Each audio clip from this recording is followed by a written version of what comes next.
بسم اللہ الرحمن الرحیم۔ سیرت خاتم الانبیاء محمد مصطفیٰ صلی اللہ علیہ وآلہ وسلم۔ کڑی آزمائش۔ ایک روز حضور نبی کریم صلی اللہ علیہ وآلہ وسلم خانہ کعبہ میں نماز پڑھ رہے تھے کہ ابو جہل آپ کے پاس آیا اور بولا، کیا میں نے آپ کو اس سے منع نہیں کیا تھا؟ آپ جانتے نہیں میں سب سے بڑے گروہ والا ہوں۔ اس پر سورۃ العلق کی آیت 17-18 نازل ہوئی۔ ترجمہ: سو یہ اپنے گروہ کے لوگوں کو بلا لے، اگر اس نے ایسا کیا تو ہم بھی دوزخ کے پیادوں کو بلا لیں گے۔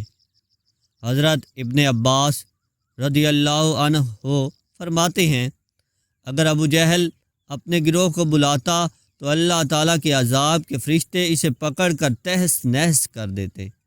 ایک روز ابو جہل حضور نبی کریم صلی اللہ علیہ وآلہ وسلم کے سامنے آیا اور آپ سے مخاطب ہوا، آپ کو معلوم ہے میں بطحہ والوں کا محافظ ہوں اور میں یہاں ایک شریف ترین شخص ہوں۔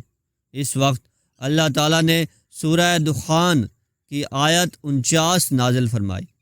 ترجمہ: چکھ تو بڑا معزز مکرم ہے۔ آیت کا یہ جملہ دوزخ کے فرشتے ابو جہل کو ڈالتے وقت پھٹکارتے ہوئے کہیں گے۔ ابو لہب بھی حضور اکرم صلی اللہ علیہ وآلہ وسلم کی ایذا رسانی میں آگے آگے تھا۔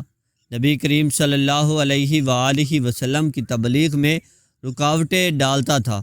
آپ صلی اللہ علیہ وآلہ وسلم کو برا بھلا کہتا تھا۔ اس کی بیوی ام جمیل بھی اس کے ساتھ شامل تھی۔ وہ جنگل سے کانٹے دار لکڑیاں کاٹ کر لاتی اور نبی کریم صلی اللہ علیہ وآلہ وسلم کے راستے میں بچھاتی۔ اس پر اللہ تعالیٰ نے سورۃ اللہب نازل فرمائی۔ اس میں ابو لہب کے ساتھ اس کی بیوی کو بھی عذاب کی خبر دی گئی۔ وہ غصے میں آگ بگولا ہو گئی، پتھر ہاتھ میں لیے آپ صلی اللہ علیہ وآلہ وسلم کی طرف بڑھی۔ اس وقت آپ صلی اللہ علیہ وآلہ وسلم کے ساتھ ابو بکر صدیق رضی اللہ تعالیٰ عنہ تھے۔ انہوں نے ابو لہب کی بیوی کو آتے دیکھا تو فرمایا، اللہ کے رسول، یہ عورت بہت زبان دراز ہے، اگر آپ یہاں ٹھہریں تو اس کی بد زبانی سے آپ کو تکلیف پہنچے گی۔ ان کی بات سن کر حضور نبی کریم صلی اللہ علیہ وآلہ وسلم نے فرمایا، ابو بکر فکر نہ کرو، وہ مجھے نہ دیکھ سکے گی۔ اتنے میں ام جمیل نزدیک پہنچ گئی۔ اسے وہاں صرف ابو بکر صدیق رضی اللہ تعالیٰ عنہ نظر آئے۔ وہ آتے ہی بولی، ابو بکر، تمہارے دوست نے مجھے ذلیل کیا ہے۔ کہاں ہے تمہارا دوست جو شعر پڑھتا ہے؟ ابو بکر بولے، کیا تمہیں میرے ساتھ کوئی نظر آ رہا ہے؟ کیا بات ہے؟ مجھے تو تمہارے ساتھ کوئی نظر نہیں آ رہا۔ انہوں نے پوچھا، تم ان کے ساتھ کیا کرنا چاہتی ہو؟ جواب میں اس نے کہا، میں یہ پتھر اس کے منہ پر مارنا چاہتی ہوں۔ اس نے میری شان میں نازیبا شعر کہے ہیں۔ وہ سورۃ اللہب کی آیات کو شعر سمجھ رہی تھی۔ اس پر انہوں نے کہا، نہیں، اللہ کی قسم وہ شاعر نہیں ہے، وہ تو شعر کہنا جانتے ہی نہیں، نہ انہوں نے تمہیں ذلیل کیا ہے۔ یہ سن کر وہ واپس لوٹ گئی۔ بعد میں ابو بکر صدیق رضی اللہ تعالیٰ عنہ نے آپ صلی اللہ علیہ وآلہ وسلم سے پوچھا، اے اللہ کے رسول، وہ آپ کو دیکھ کیوں نہیں سکی؟ آپ نے ارشاد فرمایا، ایک فرشتے نے مجھے اپنے پروں میں چھپا لیا تھا۔ ایک روایت کے مطابق آپ نے یہ جواب ارشاد فرمایا تھا، میرے اور اس کے درمیان ایک آڑ پیدا کر دی گئی تھی۔ ابو لہب کے ایک بیٹے کا نام عتبہ تھا اور دوسرے کا نام عتیبہ تھا۔ اعلان نبوت سے پہلے رسول کریم صلی اللہ علیہ وآلہ وسلم نے اپنی دو بیٹیوں حضرت رقیہ اور حضرت ام کلثوم رضی اللہ تعالی عنہما کا نکاح ابو لہب کے ان دونوں بیٹوں سے کر دیا تھا۔ یہ صرف نکاح ہوا تھا، ابھی رخصتی نہیں ہوئی تھی۔ اسلام کا آغاز ہوا اور سورہ لہب نازل ہوئی تو ابو لہب نے غصے میں آ کر اپنے بیٹوں سے کہا، اگر تم محمد کی بیٹیوں کو طلاق نہیں دو گے تو میں تمہارا چہرہ نہیں دیکھوں گا۔ چنانچہ ان دونوں نے انہیں طلاق دے دی۔ دیکھا جائے تو آپ صلی اللہ علیہ وآلہ وسلم کی بیٹیوں کے لیے اس میں حکمت تھی۔ گویا اللہ تعالیٰ نے چاہا کہ یہ پاک صاحب زادیاں عتبہ اور عتیبہ کہ ہاں نہ جا سکیں۔ یہ رشتہ اسلام دشمنی کی بنیاد پر ختم کیا گیا، یعنی آپ دونوں چونکہ نبی کریم صلی اللہ علیہ وآلہ وسلم کی صاحب زادیاں تھیں، اس لیے یہ قدم اٹھایا گیا۔ اس موقع پر عتیبہ نبی اکرم صلی اللہ علیہ وآلہ وسلم کی خدمت میں حاضر ہوا اور اس نے آپ کی شان میں گستاخی کی۔ آپ صاحب زادیوں کی وجہ سے پہلے ہی غمگین تھے۔ ان حالات میں آپ نے اس کے حق میں بد دعا فرمائی، اے اللہ اس پر اپنے کتوں میں سے ایک کتا مسلط فرما دے۔ عتیبہ یہ بد دعا سن کر وہاں سے لوٹ آیا۔ اس نے اپنے باپ ابو لہب کو سارا حال سنایا۔ اس کے بعد دونوں باپ بیٹا ایک قافلے کے ساتھ ملک شام کی طرف روانہ ہو گئے۔ راستے میں یہ لوگ ایک جگہ ٹھہرے۔ وہاں قریب ہی ایک راہب کی عبادت گاہ تھی۔ راہب ان کے پاس آیا۔ اس نے انہیں بتایا اس علاقے میں جنگلی درندے رہتے ہیں۔ ابو لہب یہ سن کر خوف زدہ ہو گیا۔ نبی کریم صلی اللہ علیہ وآلہ وسلم کی بد دعا یاد آ گئی۔ اس نے قافلے والوں سے کہا، تم لوگ میری حیثیت سے باخبر ہو اور یہ بھی جانتے ہو کہ میرا تم پر کیا حق ہے؟ انہوں نے ایک زبان ہو کر کہا، بے شک ہمیں معلوم ہے۔ ابو لہب یہ سن کر بولا، تب پھر تم ہماری مدد کرو، میں محمد کی بد دعا کی وجہ سے خوف زدہ ہو گیا ہوں، اس لیے تم لوگ اپنا سامان اس عبادت گاہ کی طرف رکھ کر اس پر میرے بیٹے کا بستر لگا دو اور اس کے چاروں طرف تم لوگ اپنے بستر لگا لو۔ ان لوگوں نے ایسا ہی کیا۔ یہی نہیں، انہوں نے اپنے چاروں طرف اپنے اونٹوں کو بھی بٹھا دیا۔ اس طرح عتیبہ ان سب کے عین درمیان میں آ گیا۔ اب وہ سب اس کی پاسبانی کرنے لگے۔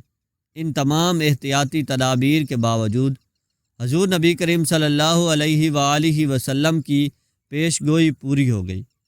نصف رات کے قریب ایک شیر وہاں آیا اور سوئے ہوئے لوگوں کو سونگھنے لگا۔ ایک ایک کو سونگھتے ہوئے وہ آگے بڑھتا رہا، یہاں تک کہ وہ لمبی چھلانگ لگا کر عتیبہ تک پہنچ گیا۔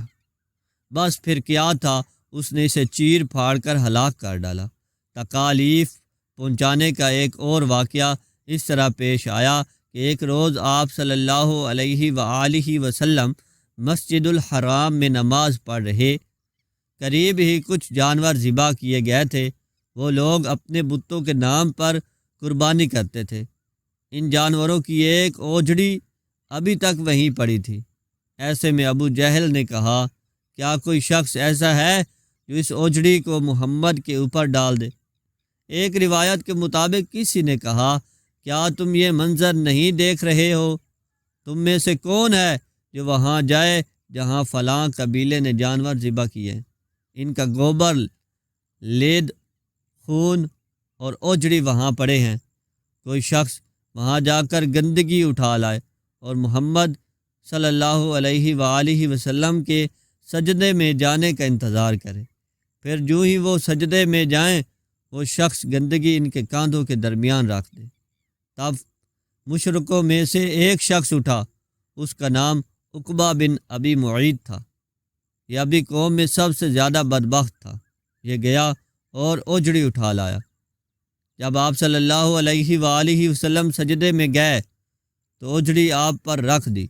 اس پر مشرکین زور زور سے ہنسنے لگے، یہاں تک کہ وہ ہنسی سے بے حال ہو گئے اور ایک دوسرے پر گرنے لگے۔ ایسے میں کسی نے حضرت فاطمہ الزہرا رضی اللہ تعالی عنہا کو یہ بات بتا دی۔ وہ روتی ہوئی حرم میں آئیں۔ نبی کریم صلی اللہ علیہ وآلہ وسلم اسی طرح سجدے میں تھے اور اوجڑی آپ کے کندھوں پر تھی۔ سیدہ فاطمہ رضی اللہ تعالی عنہا نے اوجڑی کو آپ پر سے ہٹایا۔